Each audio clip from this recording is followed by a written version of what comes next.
प्रदेश में आबकारी विभाग की पॉलिसी पर अब सरकार को समर्थन देने वाले सीएम सलाहकार संयम लोढ़ा ने ही सवाल उठाने शुरू कर दिए हैं। राज्य में लिकर की मॉडल शॉप खोलने के लिए विभाग की ओर से नियमों में किए गए बार बार बदलाव पर विधायक संयम लोढ़ा ने आपत्ति जताई और मुख्यमंत्री अशोक गहलोत को पत्र लिखा। उन्होंने इन शॉप्स को व्यक्ति विशेष या संस्था को लाभ पहुंचाने वाला बताया है।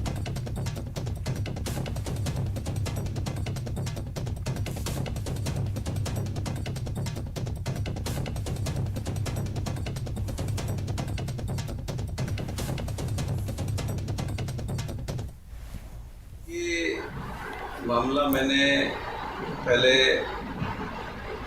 एक्साइज मिनिस्टर और प्रिंसिपल सेक्रेटरी फाइनेंस की जानकारी में भी लाया था और अब मैंने मुख्यमंत्री जी को पत्र लिखा है। एक्साइज पॉलिसी में गारंटी की दुकानों के साथ साथ ये मॉडल शॉप का लाइसेंस फीस के आधार पर इन्होंने बांटा। इसके बाद में जो ब्रेवरीज कॉरपोरेशन है, जो इनका लाइसेंस ही है, इसको जन सहभागिता के आधार पर ये मॉडल शॉप देने के लिए इन्होंने अधिकृत किया। कायदे से वो भी गलत है। किसी लाइसेंसी को आप आगे दुकानें देने का अधिकार देते हैं, वो भी कानून सम्मत नहीं है। 3 मई को ब्रेवरीज कॉरपोरेशन ने मॉडल शॉप के लिए निविदा के माध्यम से बोलिए आमंत्रित करा।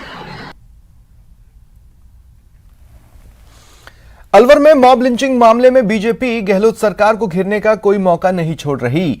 पार्टी की उच्च स्तरीय जांच टीम अलवर पहुंच चुकी है। रामगंज मंडी विधायक मदन दिलावर, राजेंद्र राठौड़ और अरुण चतुर्वेदी मौके पर जाकर पीड़ित परिवार से पूरी घटना की जानकारी लेंगे।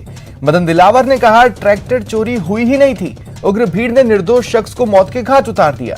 उन्होंने घटना में 50 लोगों के शामिल होने का आरोप लगाया और सबकी गिरफ्तारी की मांग की।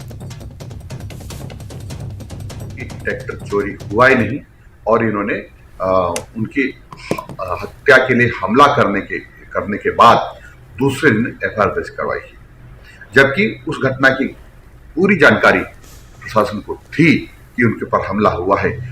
न तो उनकी एफआईआर दर्ज की, न स्वतः ही कोई पुलिस ने कार्रवाई की गई।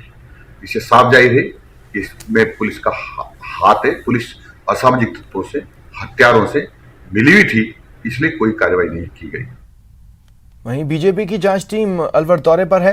नेता प्रतिपक्ष गुलाबचंद कटारिया ने इस बीच बड़ा बयान दिया। कहा, मेवात में कानून व्यवस्था बनाए रखने के लिए सख्ती जरूरी है। जैसे ही ढील दी जाती है, बदमाश बेखौफ हो जाता है।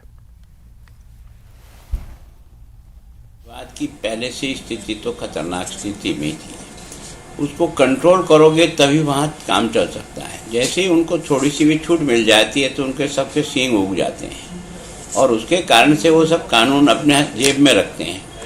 और ये जो घटना हुई है मॉब लिंचिंग की, मुझे लगता है कि उस रामगढ़ क्षेत्र में हुई है, वहाँ भी यही बात निकल के आएगी। मैं तो व्यक्ति को जानता नहीं हूँ कि इन्होंने 5 अपराधी कौन से पकड़े और कौन से नहीं।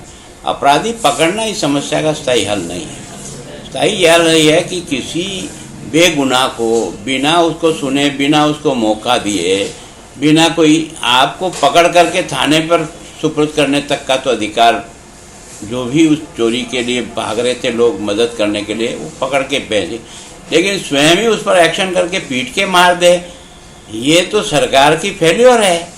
कि अगर लोगों को इतना भी भय नहीं है कि किसी व्यक्ति को पीट करके ही वहीं मार दिया ना, ये कोई कानून का पालना नहीं हुई है, तो निश्चित रूप से, पर चूंकि वो किसी समाज विशेष के होंगे इसलिए उन पर सरकार की थोड़ी सी मेहरबानी रहती है। अब हमारी कमेटी जांच की, वो जांच करके पता करेगी वो कौन लोग थे, कौन नहीं थे।